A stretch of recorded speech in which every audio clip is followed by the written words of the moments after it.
Hello everyone, अस्सलाम वालेकुम। कैसे हैं आप सब। सबसे पहली चीज़ जो मुझे इन्फिनिक्स नोट 50 की नोटिस हुई है ना 30 दिन इस्तेमाल करने के बाद, ये वाला स्मार्टफोन अपनी प्राइस पे सबसे ज़्यादा प्रीमियम फील होने वाला स्मार्टफोन है। इस बार ये जो इन्फिनिक्स ने मेटल बिल्ड प्रोवाइड की है ना, सबसे कम प्राइस पे इतनी अच्छी बिल्ड के साथ यही स्मार्टफोन आता है। और ये जो इसकी सॉलिड सी बिल्ड है, ये एक कॉन्फिडेंस डेवलप करती है कि अगर मोबाइल फोन गिर भी गया तो मोबाइल फोन को होगा कुछ नहीं। ये फिर आप पॉकेट्स वगैरह में डालते हैं तो जो प्लास्टिक वाले फोन होते हैं कई दफ़ा वो बेंड हो जाते हैं, ये वाला स्मार्टफोन बेंड नहीं होगा। बजट और मिड रेंज में अभी तक ये वाली स्ट्रेटजी मेरे ख्याल में किसी और ब्रांड ने नहीं खेली थी, इतनी अच्छी बिल्ड क्वालिटी वाली। तो इन्फिनिक्स ने बिल्ड क्वालिटी पे सीरियसली काफी काम किया है और इस स्मार्टफोन की बिल्ड आपको डेफिनेटली काफी पसंद आने वाली है। वीडियो में आगे बढ़ने से पहले एक छोटी सी अपडेट कि मैंने आज तक अपने चैनल पे कोई भी गिव अवे नहीं किया, लेकिन 100 के सब्सक्राइबर्स की खुशी में और आप लोगों को कुछ ना कुछ बैक में देने के लिए, क्योंकि ये चैनल जो कुछ भी है आपकी वजह से है। 2025 के हर मंथ में 2 चीजें गिव अवे होंगे इस चैनल पे, और गिव अवे में पार्टिसिपेट करने के लिए 3 चीजें हैं। एक तो आपने चैनल को सब्सक्राइब करना है, दूसरा जो भी वीडियो देखे उसके नीचे कमेंट लाजमी किया करें, क्योंकि कमेंट से ही मैं रैंडम विनर्स पिक करूंगा। और तीसरे नंबर पे मुझे इंस्टा पे लाजमी फॉलो कर लेना है, नीचे डिस्क्रिप्शन में लिंक देखने को मिल जाएगा, क्योंकि जो भी विनर होगा उससे मैं कमेंट में या इंस्टा पे जाके कांटेक्ट करूंगा और चीजें गिव अवे करूंगा। तो वीडियो में आगे बढ़ने से पहले लाइक, कमेंट और चैनल को सब्सक्राइब कर लें। Thank you so much. एक चीज़ को मैंने डेफिनेटली मिस किया है, ऑल तो इसकी मतलब रैम रोम 8 GB 256 GB के साथ आता है और 256 GB में से सिर्फ 23 GB यूज होती है, बाकी सारी फ्री होती है। लेकिन SD कार्ड वाली स्लॉट को हटा दिया है, आप इस स्मार्टफोन में SD कार्ड नहीं लगा सकते। अब जिन लोगों को आदत होती है ना SD कार्ड लगाने की, वो फिर ऐसे स्मार्टफोन्स ढूंढ रहे होते हैं जिसमें वो SD कार्ड लगा सके। ऑल तो टाइम गुजर चुका है, लेकिन स्टिल मैंने एक पॉइंट नोट किया है तो वो आपको बता रहा हूँ। बैक साइड पे जो डुअल टोन वाली फ्लैश आती है वो काफ़ी अच्छी है। लो लाइट में मतलब ऐसा लगता है कि आपने एक टॉर्च पकड़ी हुई है। नेक्स्ट पॉइंट जो मैंने अपने एक्सपीरियंस में नोटिस किया है कि इन्फिनिक्स ने तो बोला है कि ये वाला स्मार्टफोन 144 हर्ट्ज रिफ्रेश रेट के साथ आता है और सेटिंग्स में भी लिखा हुआ है, लेकिन ट्रस्ट मी इसमें और 120 हर्ट्ज वाले स्मार्टफोन जैसे कि टेक्नो कैमन 40 को मैंने ट्राई किया है, जरा भी फर्क नहीं है। स्क्रोलिंग स्पीड, स्मूथनेस, सारा कुछ 120 हर्ट्ज वाला ही फील होता है। तो जस्ट उस फैक्टर की बेस पे कि स्मार्टफोन में 144 हर्ट्ज है और दूसरे मोबाइल फोन 120 हर्ट्ज के साथ आते हैं, आपने ये डिसाइड नहीं कर लेना कि इस स्मार्टफोन को लेना है। अगर प्रैक्टिकल यूजेज में फर्क नजर नहीं आ रहा तो मतलब कैसे डिफरेंस हो सकता है 120 हर्ट्ज और 144 हर्ट्ज में। अब यहीं पे स्मूथनेस की बात हो रही है, परफॉर्मेंस की, तो ये वाला smartphone MediaTek Helio G100 ultimate के साथ आता है और ये वाला प्रोसेसर अब पाकिस्तानी रुपीज में प्राइस की बात करूँ ना तो 40-45 हज़ार में जस्टिफाइड है, इसके ऊपर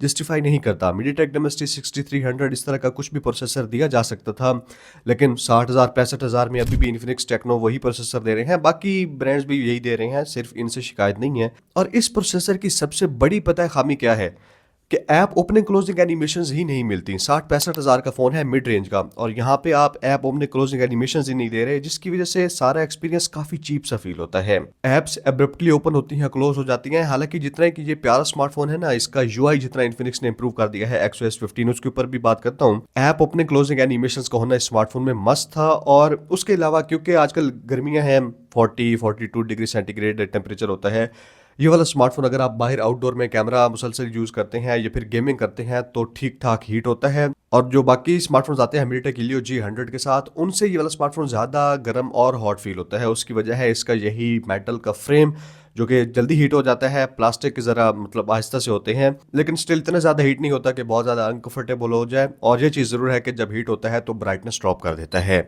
XOS 15 मुझे ओवरऑल काफ़ी अच्छा लगा है। इसके जो नए आइकन्स हैं वो मुझे काफ़ी पसंद आए हैं और इन्फिनिक्स AI की जो फीचर्स हैं वो काफ़ी प्रैक्टिकल हैं।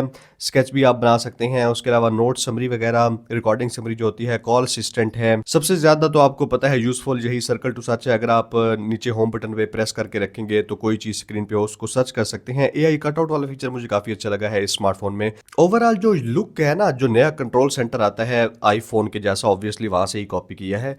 XOS 15 की फील जो पहले वाले XOS के वर्जन होते थे ना, उनसे काफ़ी इंप्रूव्ड है और काफ़ी मॉडर्न फील होता है। स्पेशली क्योंकि इन्फिनिक्स ने कुछ नए विजेट्स भी डाले हैं और लॉक स्क्रीन की कस्टमाइजेशन भी देखने को मिल जाती है।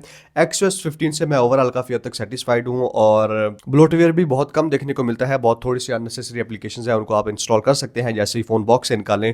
बाकी इन्फिनिक्स का कहना है कि स्मार्टफोन में 2 साल के मेजर एंड्रॉइड के अपडेट्स और 3 साल के सिक्योरिटी अपडेट्स मिलेंगे, तो एंड्रॉइड 17 तक ये वाला स्मार्टफोन जाएगा। अब इसमें 5200 mAh की बैटरी है, उसके साथ 45 वाट की चार्जिंग को सपोर्ट करता है। इस चार्जिंग स्पीड की बात करूं तो तकरीबन 57-58 मिनट से 1 घंटा 7-8 मिनट तक ले जाता है। अब जब थोड़े से टेम्परेचर कम थे, यानी कि 30-32-33 डिग्री सेंटीग्रेड टेम्परेचर था, तब ये वाला स्मार्टफोन जल्दी चार्ज हो जाता था। लेकिन आजकल गर्मियां हैं और चार्जर भी गर्म हो जाते हैं, फ़ोन भी गर्म हो जाता है।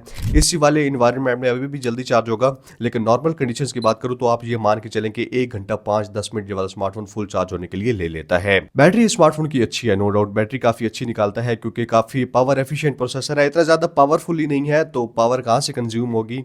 गजब बेइज्जती है।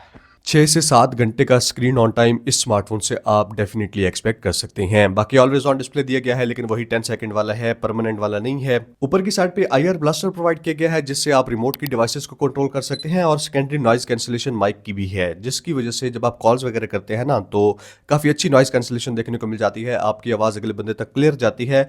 और जो JBL के डुअल स्पीकर्स हैं, ये अच्छे हैं, मतलब लाउडनेस अच्छी है, लेकिन थोड़े से डिस्टॉर्टेड फील होते हैं, और बेस की मुझे थोड़ी सी इसमें कमी लगी है। जो डॉल्बी एटमॉस के स्पीकर्स होते हैं ना स्मार्टफोन्स में, वो मुझे JBL के स्पीकर से थोड़े से ज़्यादा बेटर लगते हैं। लास्ट पे बात आ जाती है स्मार्टफोन के कैमराज की। बैक पे 50 मेगापिक्सल का OIS के साथ मेन कैमरा है, सामने 13 मेगापिक्सल का सेल्फी कैमरा है। और selfie camera, trust me, selfie camera ने मुझे स्मार्टफोन में काफ़ी इंप्रेस किया है। डिटेल्स काफ़ी अच्छी आती हैं, शार्पनेस होती है, स्किन टोन सही से कैप्चर करता है। लेकिन एक चीज़ मैंने नोटिस की है कि इसकी सारी पिक्चर्स जो है ना, वो थोड़ी सी वार्म साइड पे होती हैं। आप मैक्सिमम 2 के 30 FPS पे फ्रंट और बैक से वीडियो रिकॉर्डिंग कर सकते हैं, लेकिन अगर आपको स्टेबलाइजेशन अच्छी चाहिए OIS, तो उसमें आपने 1080p 30 FPS ही सिलेक्ट करना है। बाकी अगर आप पोर्ट्रेट वीडियो रिकॉर्ड करना चाहते हैं कि साइड से चीज़ें ब्लर हों, तो 720p 30 FPS पे ये वाला स्मार्टफोन पोर्ट्रेट वीडियो रिकॉर्ड कर सकता है।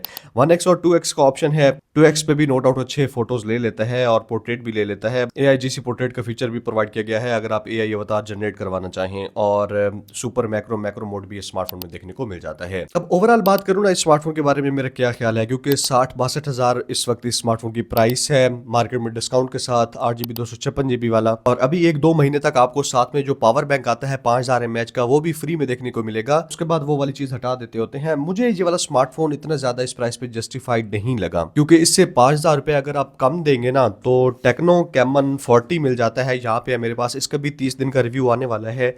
ये वाला स्मार्टफोन कुछ ऐसी एक्स्ट्रा चीज़ें प्रोवाइड करता है, जैसे कि अल्ट्रा वाइड लेंस, उसके अलावा सोनी का कैमरा लेंस जो है उसकी बात करेंगे। ये वाला स्मार्टफोन मेरी तरफ से नॉट रिकमेंडेड है 62,000 में। हाँ, अगर 2-3 महीने बाद डिस्काउंट के साथ जब फिर आपको यूज्ड मार्केट में 50-52 हज़ार में मिल जाता है ना, यूज्ड मार्केट 10-11 महीने 12 महीने की वारंटी के साथ, तब इस स्मार्टफोन को आप कंसीडर कर सकते हैं। मजीद से एक ज़रूरी नोट ऐड कर दूं कि कुछ लोग आपको ऐसे फ़ोन्स जो बॉक्स पैक आते हैं नॉट रिकमेंडेड करके ना, अपने पिक्सल, CPID और पैच फ़ोन्स बेचते हैं, वो अब आपने किसी सूरत नहीं लेने। PTA की तरफ से सख्त एक्शन लिया जा रहा है और ऐसे फ़ोन्स को मोस्टली बंद भी किया जा रहा है। उसके अलावा मतलब ऐसे फ़ोन्स आप रखना टोटली इलीगल हो चुका है और कभी भी आपका पैच उड़ सकता है। तो अगर आपने second hand phones used purchase करने भी हैं ना, तो वही परचेज़ करें जो पाकिस्तान में ऑफिशियल बॉक्स पैक आए थे। 80,000 90,000 में फॉर एग्जांपल एक फ़ोन आया था, लेकिन अब 1 साल बाद, 1.5 साल बाद वो 50-60 हज़ार में बिक रहा है। तो आपने उन स्मार्टफोन्स की तरफ जाना है। ये पैच वाले और CPID वाले जो यूट्यूबर आपको रिकमेंड करते हैं ना, नए बॉक्स पैक फ़ोन्स को बुरा बोल के, उनकी बात अब आपने नहीं सुननी। और थैंक्स टू सिद्दीक भाई शाह मोबाइल से, जिन्होंने मुझे ये वाला स्मार्टफोन रिव्यू के लिए प्रोवाइड किया है। अगर आप जंग से हैं, नए स्मार्टफोन्स या सेकंड हैंड स्मार्टफोन परचेज करना चाहते हैं, तो उनसे आपने डेफिनेटली कॉन्टैक्ट करना है। Thank you so much, good bye.